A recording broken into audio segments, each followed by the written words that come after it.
everyone, welcome to Shanding Group. We are excavator manufacturer. Today I want to introduce our 1.7 ton excavator.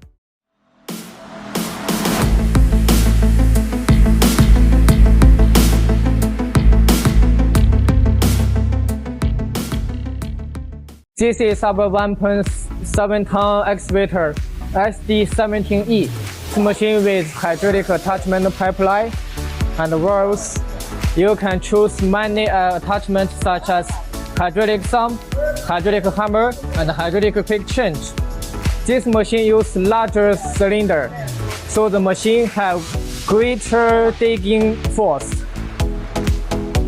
You can choose a boom swing with this machine with hydraulic pallet control. Equipped 来动 engine.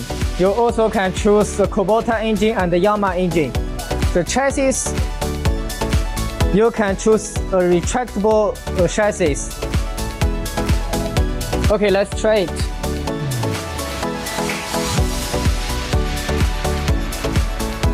The large seat with head support and the leg room is large, so it's easy to control and you can feel comfortable when walking.